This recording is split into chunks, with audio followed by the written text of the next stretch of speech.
I'm no longer a slave to fear. Real Cuff Radio is about to begin. I am a child of God. I'm no Everybody longer loves a a hero. slave to fear. I believe there's a hero in all of us. I am a child.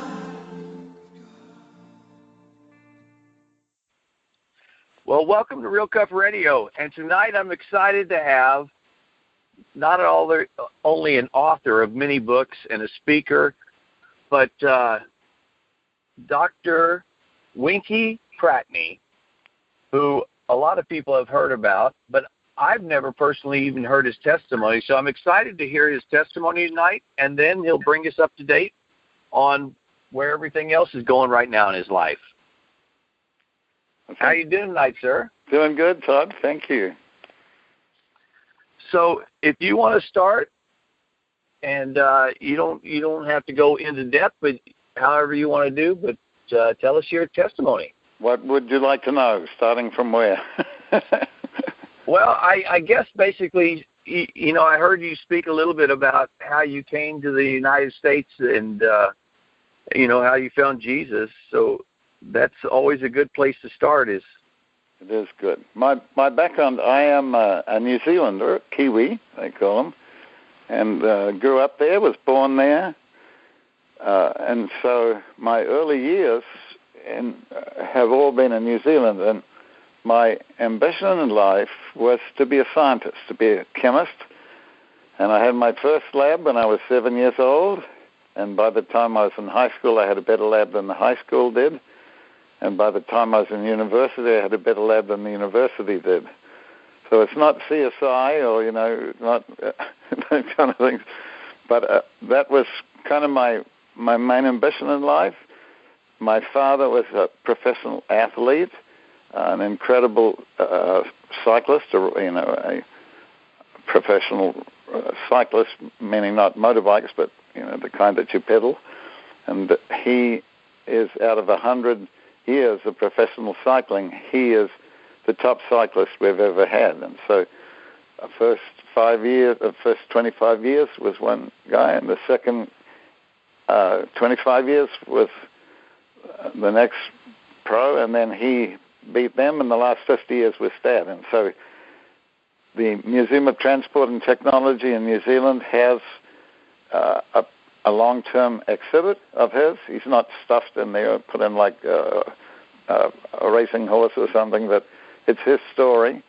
So he's kind of legendary in New Zealand. My mother was an entrepreneur and did some amazing things. My little sister is a year younger than me, became a professional dancer at 3. She was a professional hula dancer and toured in these major Easter shows and Christmas things, dancing out of a clamshell like a little Shirley Temple. And so that was our roots.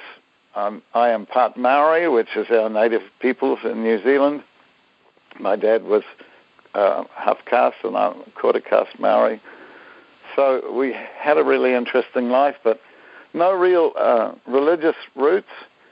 My mother came from a very large family, and so maybe there were 10 or 12 different sort of brothers and sisters in that family. But we grew up with very little Christian things.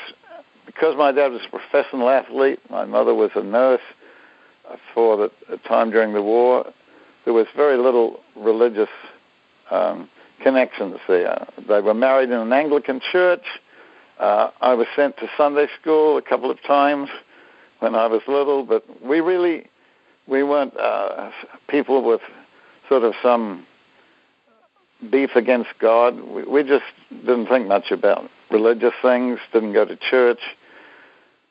So the heart of what happened in our family, my mother had an amazing confrontation with God. It's a little bit, if you've seen the movie Titanic, when the girl is trying to kill herself, that happened to my mother because she always wanted to be a professional singer, and when she married Dad, her life got sort of caught up in his, and she never got a chance to do that.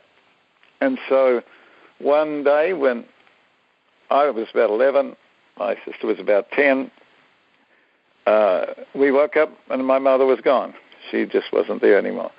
She didn't leave a note. She had just said at some time, a little bit before that, I can't really take this.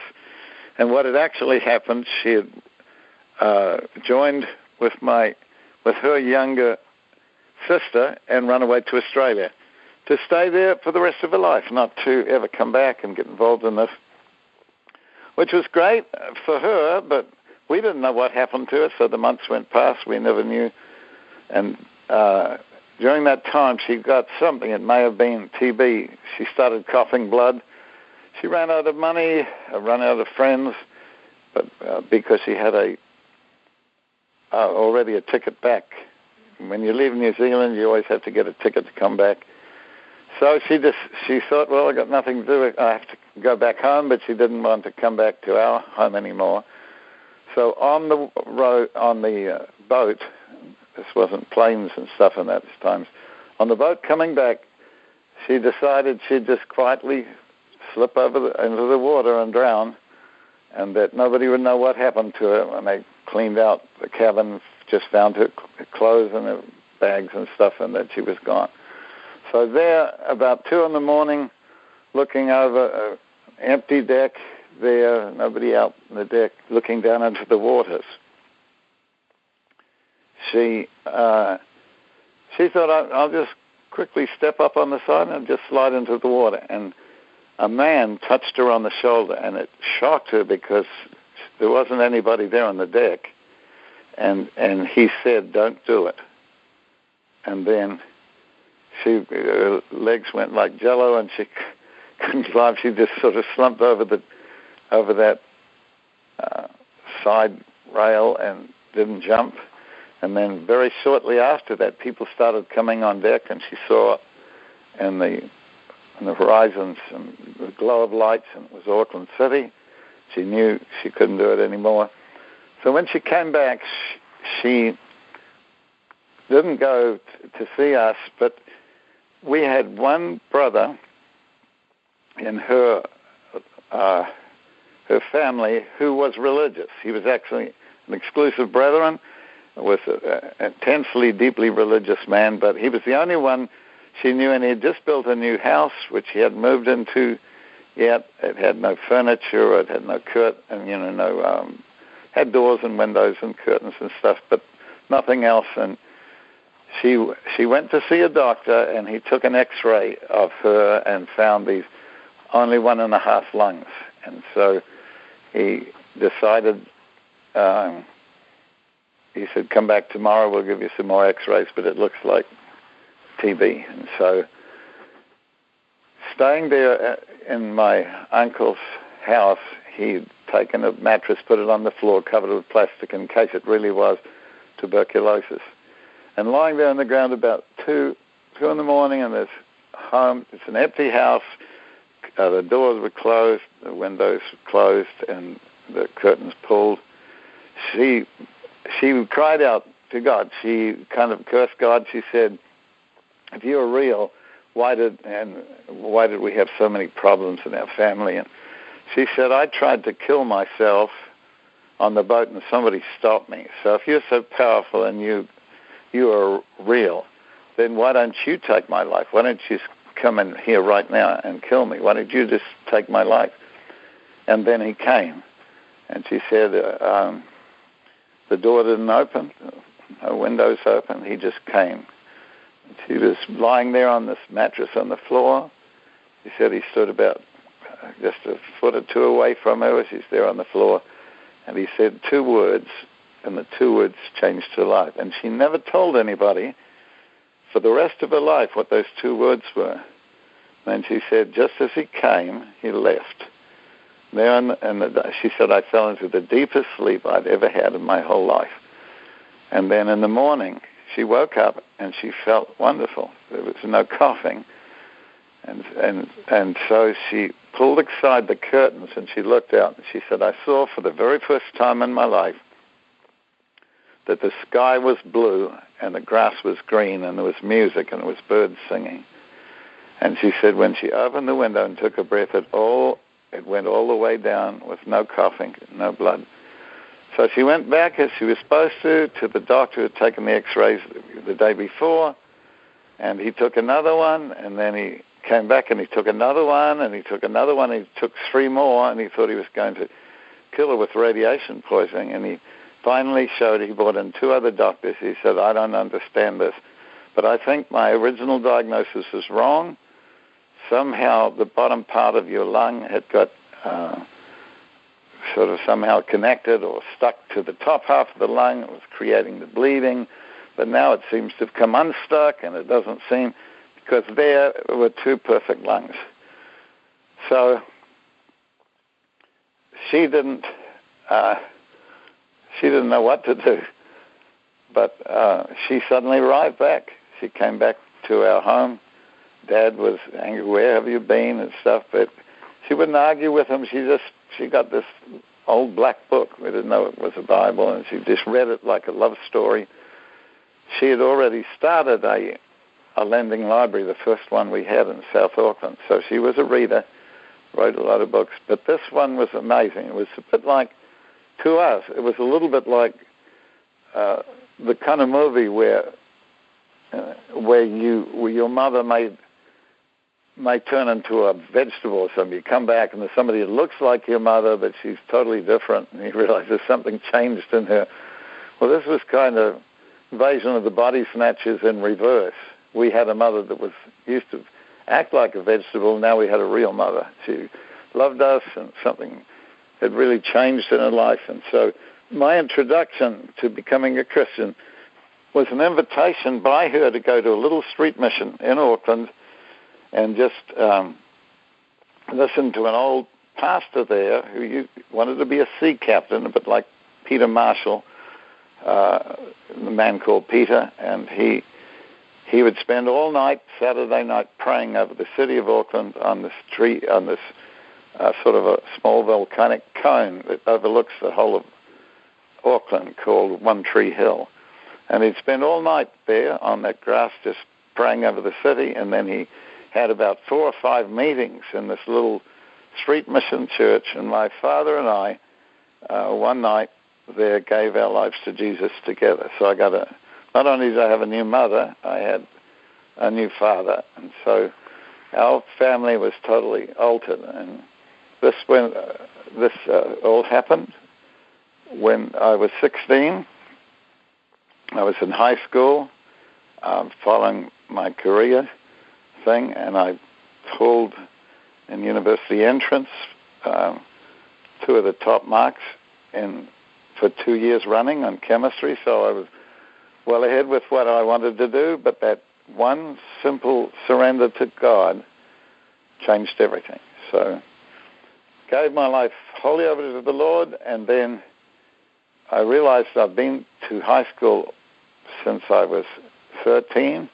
Actually, I ended when I was 12, and here I was 16, 4 whole years there, and there were about 1,000 kids in our high school.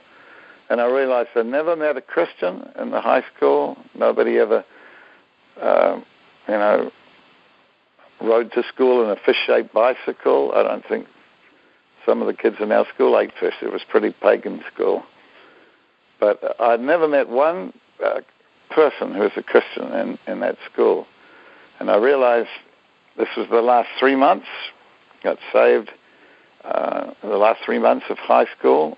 And that was the year of university entrance was over, and it was the scholarship year. You go from there to university. And I realized I have been here this whole time. I've never known Christ, and there's a bunch of kids here who have never met him either. So when I got my scholarship, at the end of that year, I asked the teachers if I could come back for another year. And there was no rule that said you had to leave when you graduate. Sometimes in the U.S., people will have a holdback. They'll hold back somebody who's really good at football or basketball or something so that they can be involved in the school with another year. But I became a Holy Ghost holdback, so I stayed back in the school I was joined by one friend who I'd met in Youth for Christ, work I'd started to get involved with. And so the two of us looked out. We started a little outreach in our school, and at the end of the school, we'd seen about a tenth of the school give their lives to the Lord. So that's kind of my background, my career. I never became a professional chemist. You can make a lot of money if you're a chemist these days. But I never, because of my parents, I never smoked, drank, did drugs, never had a stable full of prostitutes. I just had a very boring, ordinary life. But when I met the Lord, everything changed. So came to the U.S., some of those early years, mid-1960s. I was involved in Youth for Christ for a while. I became a director of Youth for Christ in Auckland for just a couple of years. And then my major visit to the United States, I made a couple of visits as part of Youth for Christ, which is a very strange situation. But those of you who are listening who may know about YFC began, Billy Graham was their first evangelist, a man called Torrey Johnson, and Billy's best friend, who later became an atheist, a very sad thing during the war years. And that began in the late 1940s. But at the same time, in New Zealand, with exactly the same name and the same idea, another work began, which was called Youth for Christ 2, without either of those two YFCs knowing of the other one's existence for almost 3 years. And when they discovered, when the American YFC had been running for quite a while, discovered there was another work called YFC, it was amazing to them, but they began to swap ideas and stuff, so YFC directors would come to New Zealand and help teach some of the young directors in New Zealand, and vice versa. We sent people across to the U.S. to visit different places and learn things. So I came across with the YFC team. All that was part of my YFC years. And then I lost my place in YFC because I had an experience with God. It's called the baptism of the Holy Spirit. And the particular leadership of the country at that time had taken a strong stand against anything that looked supernatural. So I lost an entire future there. Then I got a call from a lady who is very well known in New Zealand, still alive in the U.S. today. Her name was Joy Dawson, and Joy was an incredible intercessor, a woman of real faith and love for God. And I got a call from her. She didn't know about this, anything to do with that. She just called me and she said, a man has come to our home for a week, and I felt in the Lord it'd be good if you meet this man. So do you have any free time? So I'm looking at my calendar, which is now empty for the rest of my life. And I said, well, yeah, I do have some free time.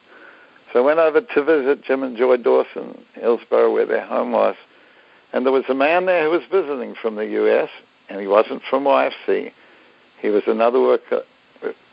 And I met this amazing man called Lauren Cunningham, who got to put in this harder work, and he called it Youth of the Mission. So I spent the whole day from 10 o'clock in the morning till 6 that afternoon in Joy's home. She slid some food under the door, and when it came out empty, she knew we were still alive. Near the end of that day, talking to this amazing man who had had a vision of waves breaking across the shore of a nation. And as he looked, the waves became people, thousands of young people. And I had been working with Youth for Christ for those years, and I realized this is what I've always wanted to see, something international happening that could involve the young, not wait till they get to be 40 or 50 and professional missionaries, but could start as young people and see these amazing things happen. So at the end of that day, I asked Lauren, what are you using to train these young people? And one of the things that was my other great love in when I was growing up was the chemistry was the science side of it. So the 5 degrees that I have that are all put down into one, the 2 of them, the first one would be the sciences. So for me it would be chemistry, some astrophysics, and then study of the human body, which is another amazing series, like medical sciences. Then under the arts, my great 2 loves there were music and movies, because my mother, I mentioned she was an entrepreneur. The local movie theater in our hometown of Manurewa, which is only about 4 or 5 blocks away from where we lived, had a movie theater that was getting a bit dilapidated. And they asked Mother, could you help us raise some money? So she put on 5 major pop concerts in that movie theater, different one each night, 5 days in a row, jammed the theater out, had lines running on the block of major pop stars in New Zealand, not only raised enough money for them to fix up that theater and maybe build another one too, but they gave us lifetime passes to the movies. So my dad and I, at 10 o'clock Saturday morning, went down up, to our movie theater, and I watched movies all day. At 10 o'clock, we were just starting to watch the last one, running for the day. So I think I've watched more movies than George Lucas had, at least when he was my age. So movies and then music. I had a band for 2.5 years in high school. When I got saved, I left the band, but I've been involved with musicians, singers. Some of you know Barry McGuire. He got saved as part of outreach we did. Keith Green, you know of. There are many different friends I've met over the years. Second Chapter, Pat Boone's, and Cliff Richard, and also Johnny Cash were all people who got saved about the same time as I did. They became my models in the music world. So that would be the if you like, the arts for me, and then the next one would be communications. So my work in electronics and different things like that helped me in terms of some of the audio and the various technical ways that people communicate. And then history, we've got a serious revival library here in the U.S. There's at least 12,000 books and things in it, another 5,000 or so in New Zealand. So history became a core area for me. And then the last one was youth culture. So this is my 7th generation of teenagers that I've been working with since that time in 1960. When Lauren finished talking, I asked him, what are you going to be using to train these kids? Because I'd done a book, Youth for Christ Time. It's called Doorways to Discipleship, a simple little book, but I did it for the kind of thing you would give a brand new Christian who just got saved. And I'd been working on a book those years, early years, and nobody had ever seen this, but that was all the thing I had after leaving the ministry I'd been part of for so many years and enjoyed it and loved it. But I no longer had a way to give that out except to talk to the kids that I'd seen saved. So I asked Lauren, what are you going to be using to help train these kids? And he said, well, that's a problem. I felt we needed some kind of training material, but I haven't had a chance to put anything together. And I said, well, I've got a book, and out of this paper bag that I carried all the bits and pieces of this thing I've been working on, I pulled it out and I showed it. I said, I gave it to Lauren, and it was held together by one of those little brads. It was sort of hole punched and held together. So he said, what do you call this? And I said, I call it Youth Aflame. And he got really quiet, and he said, that's the name God gave me for the book. And then he said, if you come to the United States, I'll help you get that book printed. And long story short, my grandfather in a meeting I had in New Zealand, he gave his life to the Lord, and he gave me the money to get on the ship. So a bit like Peter Marshall in his early days, I got on that long 2-week cruise to the United States and began work on Youth Aflame. And the Jesus movement broke out, Youth Aflame, without any advertising, without any single ad or television or radio or even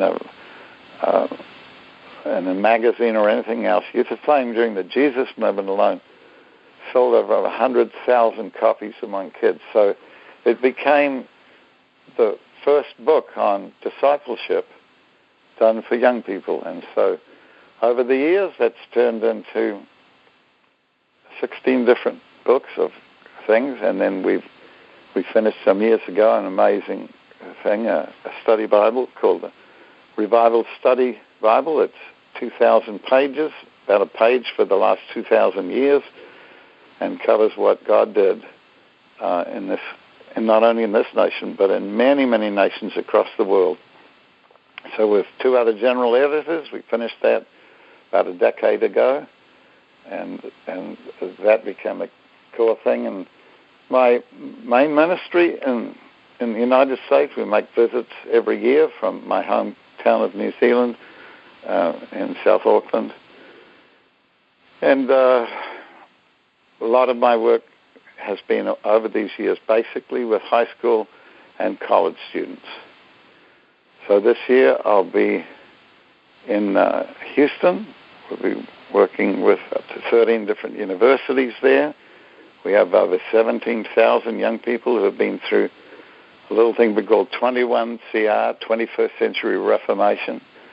And each one of those kids have gone through that training. It's about up to 16 hours of what God has done these last 2,000 years, and it's sort of elements of revival.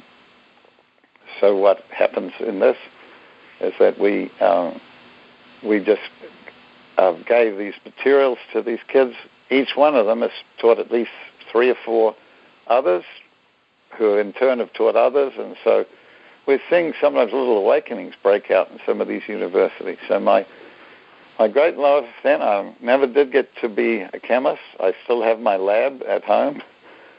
So, I could show it to you. I'd have to kill you afterwards, of course, because it's secret. And, but other than that, we've had marvelous time seeing. I have been following the Lord now for 54 years. And my wife and my son, we're the only Pratneys left on earth at the moment. So that's basically my story.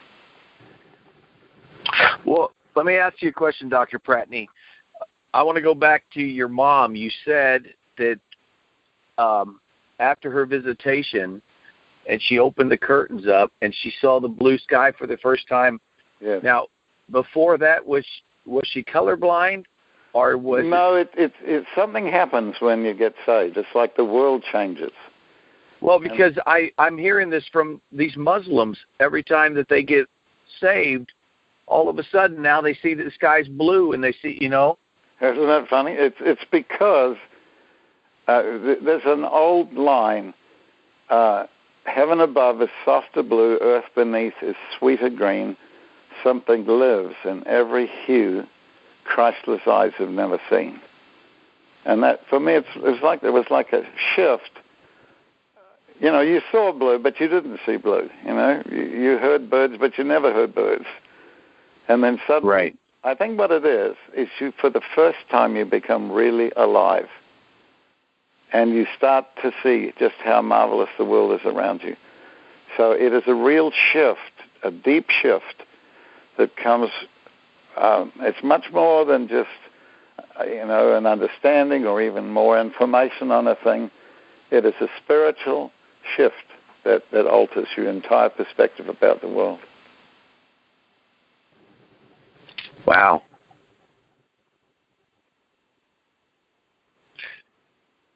So, I know that you've got a lot going on with, you're going down to do some stuff with Christ for the Nations, and Yeah, in a couple of days. And it sounds like you're very busy. Well, I've been friends with a lot of people. You know, when you've been saved for like 54 years, and you're still alive, then you get to meet a lot of people who really love God. And so, one of the things that it's amazing about God's people, I mentioned just 2 or 3 of them. I mentioned Lauren Cunningham and Joy Dawson. And then I mentioned some of the musicians. I mentioned Barry McGuire, and I mentioned Keith Green. There's something unique about when God changes people. None of them look anything like any of the others. It's the weirdest thing. If I was to ask you, Todd, who would be the people that you know that are alive that you most respected as people who know God and really love Him, and then just compare them. They don't look like each other. They don't always talk like each other. But the wild thing is they all look like Jesus for some reason or other. And I think it's because when we give our lives to Him, He really does move in. And being an infinite person, it's not strange that we all look like Him in some way or another, but it's also not strange that there's just so many of them. There are millions and millions and millions of people who, if they looked at their whole life, they look like just a mess of their life just looks like anybody else's mess. You meet one drug addict, you've met them all. You meet one prostitute who's been damaged. She looks and hurts just like anybody else. But when you meet people who have met Jesus, something changes in their lives. It's just amazing to me.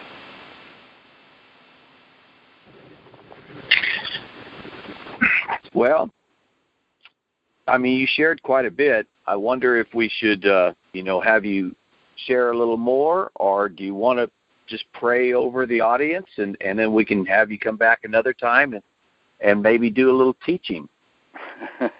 You can take a break on this and then just pick something you want to talk about.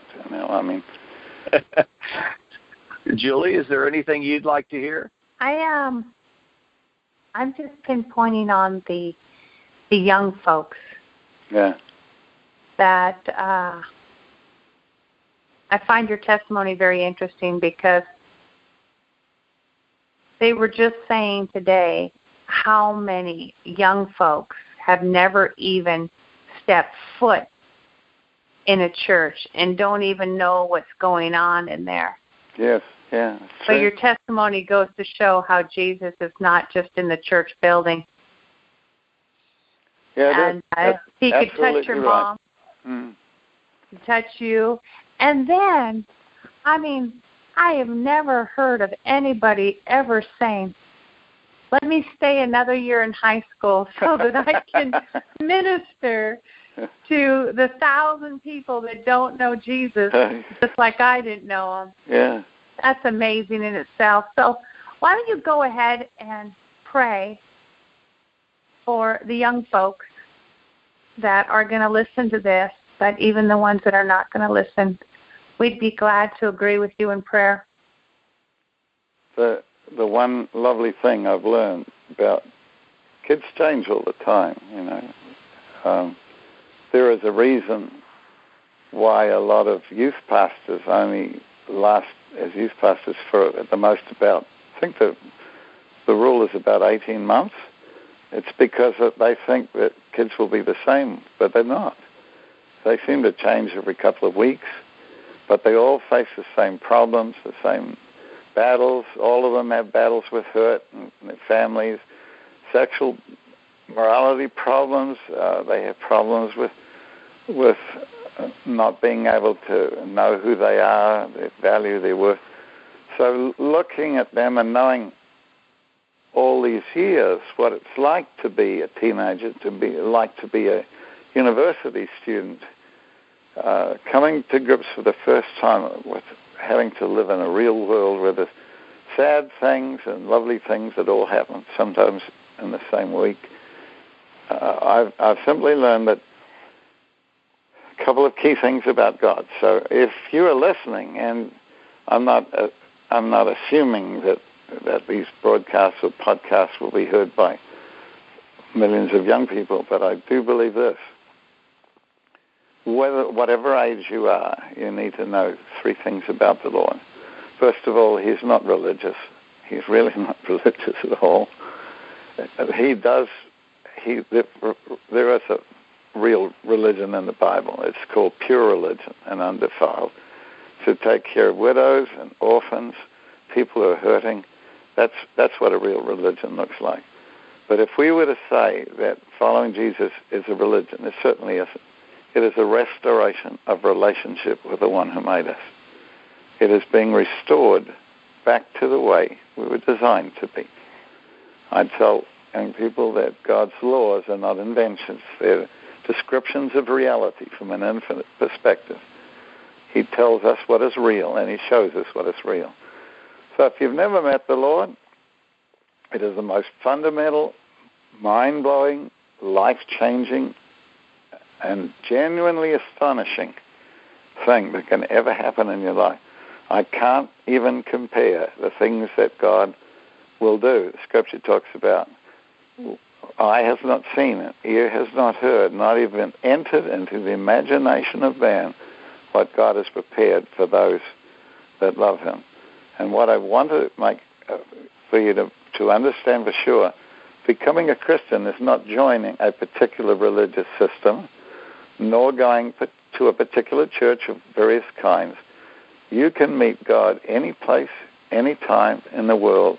The moment you start giving up the biggest problem which we've had all our lives is with selfishness, just simply doing our own thing and assuming that the world should revolve around us is both insane and it is also stupid. So the key thing that will change our lives and deliver us from stupidity and selfishness and in some forms of insanity when we fondly believe that we'll be able to do all kinds of amazing things that we really haven't even got the equipment to do, whether physically, mentally, socially, especially spiritually. We don't know enough about what real looks like to be able to be real ourselves. So it's a funny thing that Jesus said to one of the disciples. He was talking to them, and he said, "Who do men say that I am?" And with the social networks we've got around us today, you can Facebook, you can Twitter, you can do all kinds of stuff. But if we had used those to try and say who we think Jesus is, we'd come up with a lot of different answers. But the disciples said, well, some say you're like John the Baptist, some say you're like one of the Elijah or one of the prophets. And then Jesus looked at them and said, but who do you say that I am? And Peter, he was the fisherman, he was the guy that first loaned Jesus his boat.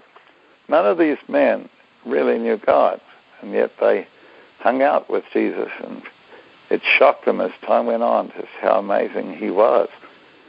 And so Peter, who remembers what it was like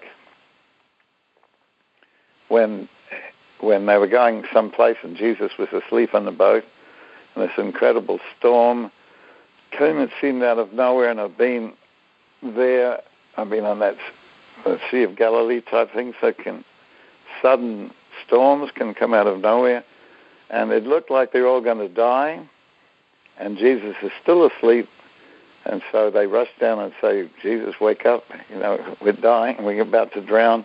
And he gets up, and with a single statement, it's just, King James says, peace, be still. The actual word is a word that means be muzzled. It's like taking a crazy dog that's barking at you and it's foaming at the mouth, and you snap onto that dog if you can get him in time when his mouth is closed. This sort of muzzle, like a little ice cream cone made out of metal, that snaps around so he can't open his mouth anymore.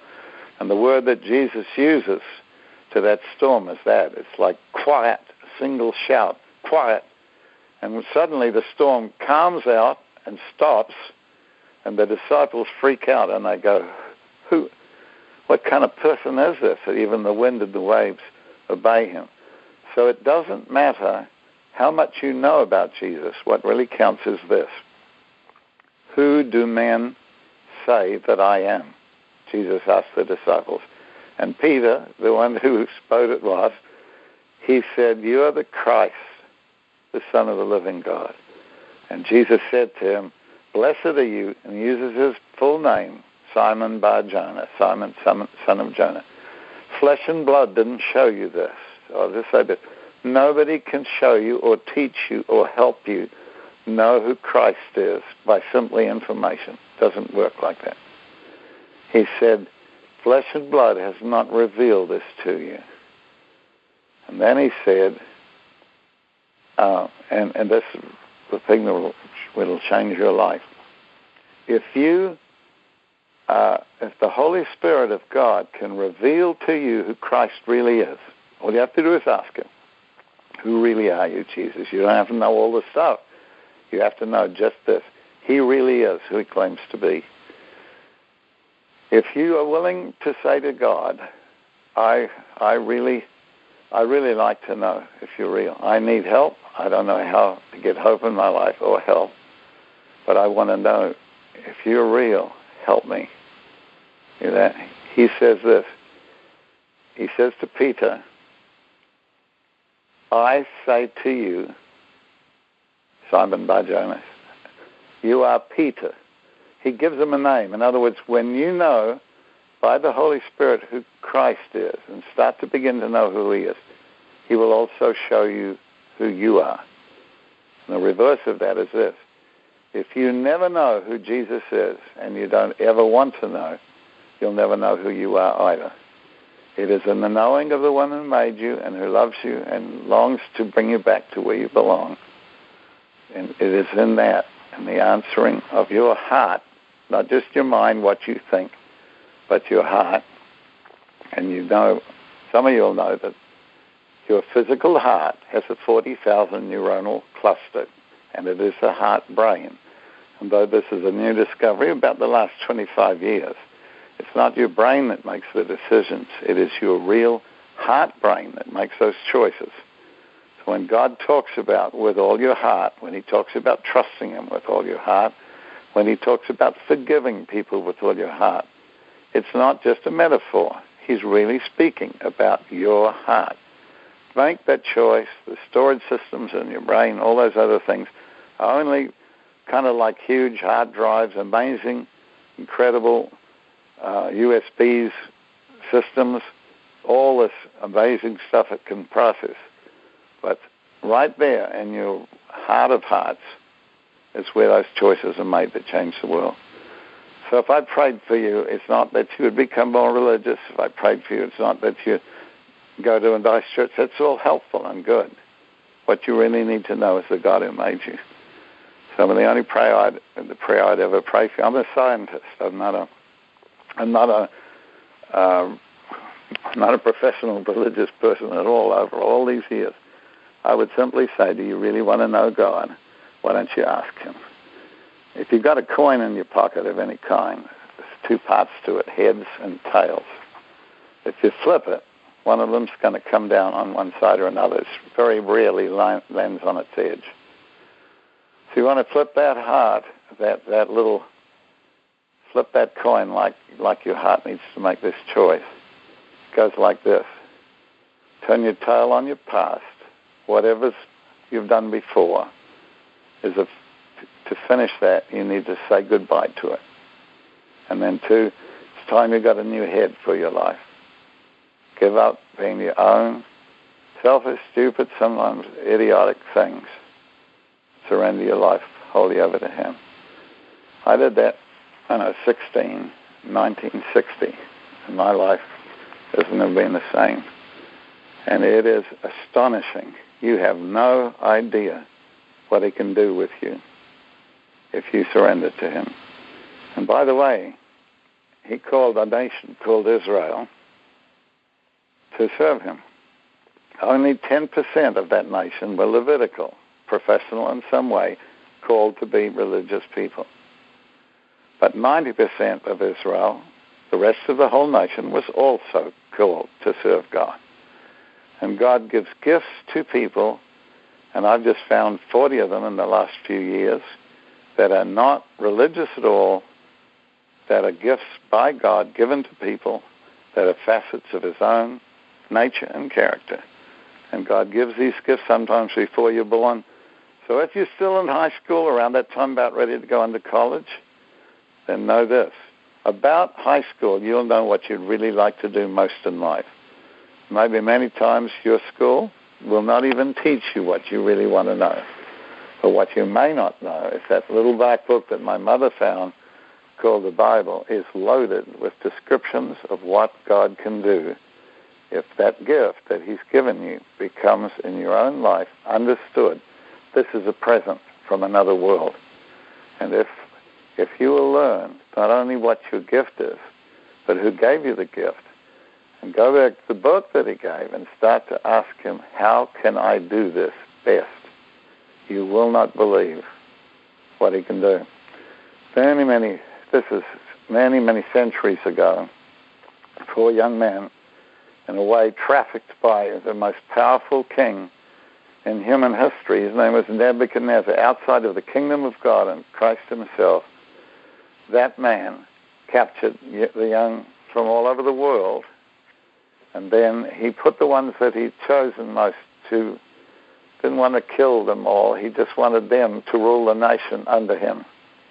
So you wouldn't kill your own kids if you suddenly got conquered by another nation. And there were 4 boys, Daniel and his 3 friends, Shadrach, Meshach, and Abednego. They made a choice. It was a simple choice. They could have simply said, and you can read all this in the book of Daniel, it's their story. They made a simple choice. They could have said, what can you do?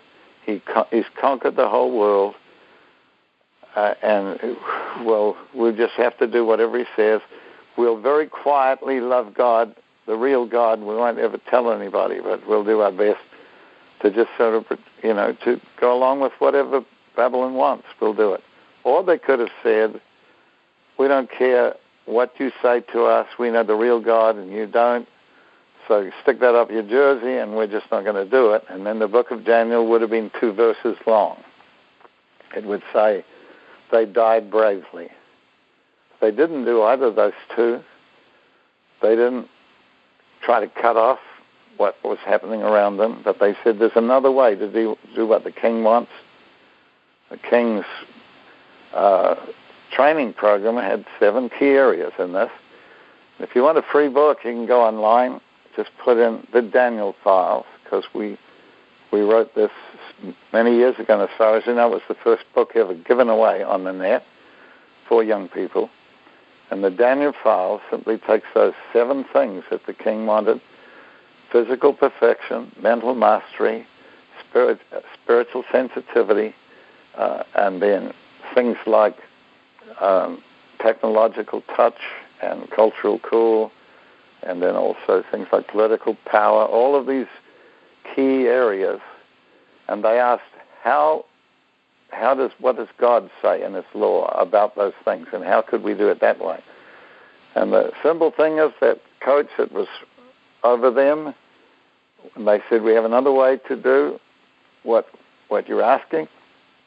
And he said, why should your faces look more haggard than the other youths your own age? Do you do this because of your own religious thing? It's got nothing to do with the king. He's going to look at you and say, why do you look so ugly and awful? And I'll say, well, they've got their own program, and he'll kill me and you. They didn't. They said, test us for 10 days, and they look better than anybody else in the program. So here is the downshot of it, and this is what you need to know. At the end of 3 years, a global test was made from all of the nations where Nebuchadnezzar had conquered and all the young people that were in that training program. And it says this, on every single one of those areas, he found them better, not just a bit better, not even a couple of times better, not even 5 times better. He found them 10 times better than anybody else in the realm. So you want to really know who you are, and you want to really know what you're supposed to be doing most in life, and stop living for yourself. Ask God to show you. If you've got a gift, maybe you've got more than one. Don't expect the culture around you to know all the answers to that. You need to know the one who originally gave you the gift, who actually designed humanity. He's the one who can make your life amazing. It sounds like I need to go read the book. You'll love it. It's free. It's called The Daniel Files. We've seen some amazing things. Most of the stuff the books and things are done for you, the high school kids or college kids. Well, Dr. Pratney, I thank you for being on tonight. And like I said, I do look forward to maybe another time for you coming back and teaching. Could be. The only problem with teaching is you're on the road all the time. You know that because you're traveling all the time. The reason that we are able to do this, too, is because, again, part of the communications technology, you have a way where we just did a streaming thing a couple of nights ago. We can do stuff from anywhere in the world and connect with other people, and so people get a chance to see something they may have never seen before. So they can go on YouTube and see stuff I've done. It'd be fun if you found what's called 6 Mile, because we used to do stuff in the worst city in America, which was called 6 Mile. That's just 2 miles up from 8 Mile. And so I did my Eminem imitation, and I think you would like to find it simply called 6 Mile. Look that up on YouTube. The making of 6 Mile is almost as funny as 6 Mile. And if you want to see some of the things that God is doing with the young, you'll see a multitude of different works that God has started over the years, different nations and countries. Just came from Kansas City, where over 5,000 people from all over the world have come together just to learn and to find out what God has been doing in our world right now.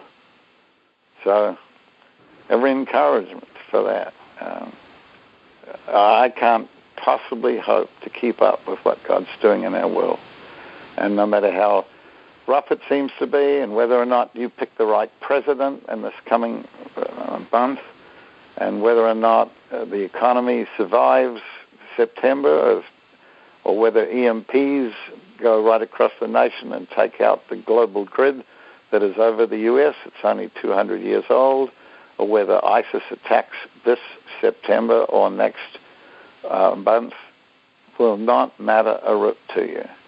Because something will happen in your life. It's called joy, J-O-Y, and it's got nothing to do with what's going on around you. And you know the difference between what it is like to be a child of God and what it is like to try and somehow make your own way without the one who made you. Thank you, Dr. Pratney, for the gospel.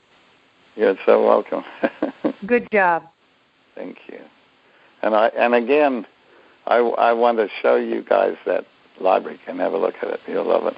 It's on the YWAM base. They gave it to me as a place to store these things. It's not a lending library. Some people would dearly like to borrow a 400-year-old book, but it might not survive. But it's there. And doctor, it scares people when I say doctor. So when I do talk to doctors, I say I'm a chemist. We used to make the things that you use. We can tell you which ones are not working very well. So just call me Winkie. Okay. Well, thank you very much, Winkie. And I guess that's a wrap for tonight. Until next time. Bless you all.